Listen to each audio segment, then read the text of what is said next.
Esta es una producción de Grupo Fórmula. Y tenemos contacto en este momento. Permítame saludar al doctor Víctor Cruz. Él es sismólogo del Instituto de Geofísica de la UNAM, a quien le agradezco muchísimo estar en contacto con la audiencia, con usted, con nosotros. Doctor, ¿qué tal? Muy buenas tardes. Buenas tardes, gracias por el espacio. Dígame. Doctor, gracias. Gracias. Se ha desatado en redes sociales pues una gran cantidad de especulaciones sobre el tema de los sismos, desde luego, hablando de que viene otro gran sismo, que no sé cuánto. Es verdad y sabemos que no se pueden predecir los sismos. ¿Qué respondemos a la gente que está jugueteando con esa posibilidad? Bueno, efectivamente no es posible, como usted ya lo dijo con toda claridad, y quiero repetirlo, saber cuándo, dónde y de qué magnitud será el siguiente terremoto. Eso no se ha podido lograr durante muchas décadas de estudio de muchos expertos en el mundo. ¿Sí? Entonces, la ruptura de este sismo en particular, un sismo moderado, digamos, un sismo que no es particularmente grande en el contexto nacional, digamos, lo normal, la secuencia normal de los eventos que estamos viendo es lo que hasta hoy ha ocurrido, es decir, un evento principal como el de anoche y las réplicas que todos conocemos. Ahora bien, por cierto, doctor, ¿cuántas réplicas van al momento? Hablábamos al inicio del noticiario de 259. Pues bueno, en este preciso instante no estoy al tanto, solo tiene la información del servicio y ahora mismo estoy en el coche, no sé la cuenta última, pero debe ser de ese orden. Pero bueno, más allá de eso, lo importante aquí es que es cierto que no se puede nunca, de hecho, descartar, estrictamente hablando, la posibilidad de que ocurra un evento significativo, digamos, en un futuro no tan remoto. Es decir, esto es muy poco probable, pero es probable. Por poner un ejemplo, en 1962, en mayo de 1962, justo en la misma zona epicentral de este terremoto, muy cerca de Acapulco, ocurrió lo que conocemos como un doblete, es decir, dos terremotos más de una magnitud muy comparable. El primero fue magnitud 7, el segundo 7.1, es decir, la misma magnitud que el de ayer, y separados por unos cuantos días de distancia. Entonces, evidentemente, eso no quiere decir que en esta ocasión se va a repetir el mismo escenario, ni mucho menos, pero simplemente es para ilustrar que estos dobletes pueden tener lugar también en el 82, si mal no recuerdo, en la zona de Pinotepa Nacional también hubo un doblete, un par de terremotos de magnitud comparable y significativa, con pocos días, semanas de separación. Doctor, desde el punto de vista científico, en pocas palabras, resulta imposible predecir un sismo y mucho menos hablar de una fecha, una hora, un lugar determinado para que esto ocurra. Creo que es necesario que ustedes insistan en desmentir una vez más esta creencia de que septiembre es un mes donde tiembla en México, y hay quien dice en plan de entre broma y veras que en lugar de septiembre debería decirse septiembre. Entiendo. A ver, es imposible o muy difícil, digamos, combatir esta idea popular que fundamentada en la evidencia de que han habido al menos dos coincidencias notables, la del 19 de septiembre de 2017 con respecto al evento del mismo día de 85 y el de ayer con respecto al 8.2 del 7 de septiembre del 17. Sí, son dos grandes coincidencias, pero no dejan de ser coincidencias. La probabilidad de que esto haya ocurrido, esos dos coincidencias hayan ocurrido, es muy pequeña, pero no es nula. Es decir, es posible, por remoto que sea, la posibilidad es posible.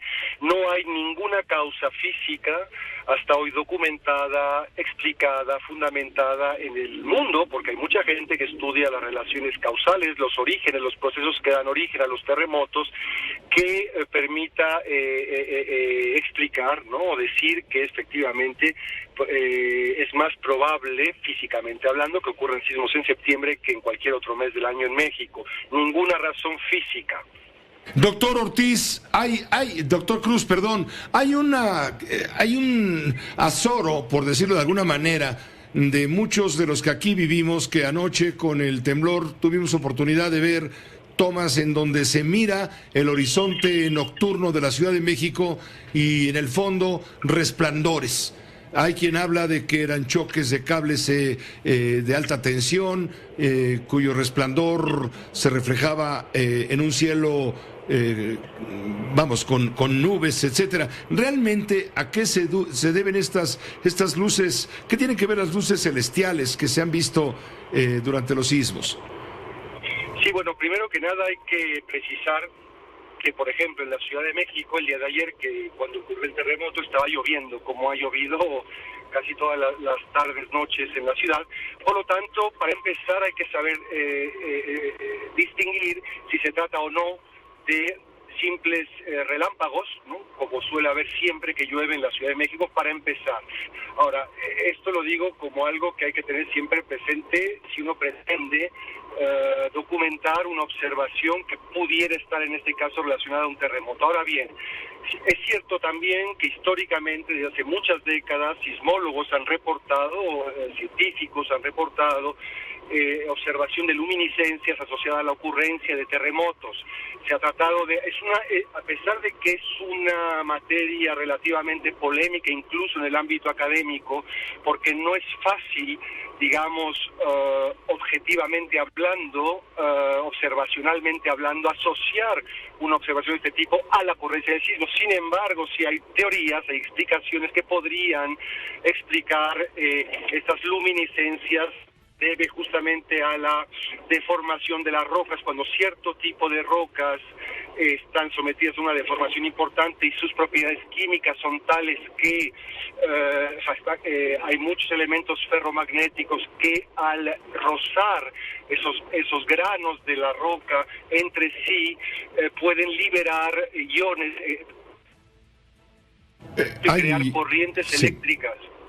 O sea, la roca se puede convertir en una especie de semiconductor que transmite corriente eléctrica, y de ser así, si alcanza la superficie de la Tierra, puede interactuar con la atmósfera, ionizar la atmósfera y eventualmente emitir estas luminiscencias. Esto es un modelo que pretende explicar estas observaciones basadas también en experimentos de laboratorio, es decir, hay razones físicas para pensar que sí es posible que ocurran, aun cuando, repito, en la comunidad académica sigue siendo polémico si es estrictamente asociable a un sismo.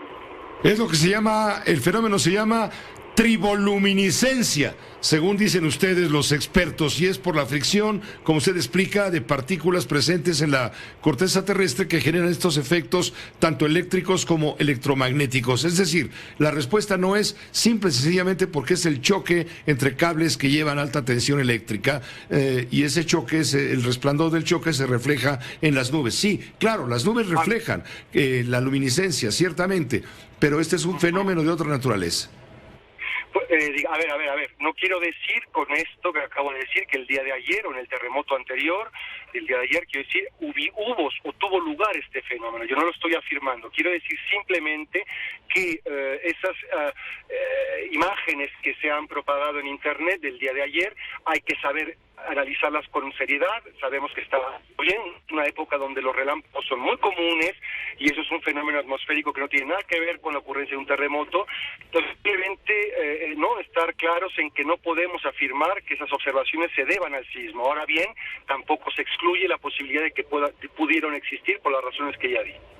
Correcto. Entonces, las rocas de la corteza terrestre tienden a tener ciertas imperfecciones y al ser sometidas a esta fricción sueltan electrones o cargas eléctricas. Esa podría ser la explicación. Si llega a ocurrir un temblor de día, un terremoto, un sismo de día, pues no, es difícil observar estas luminiscencias, ¿correcto? Pues sí, supongo que sí, claro, como si fuera un relámpago en pleno día, pues, ¿no?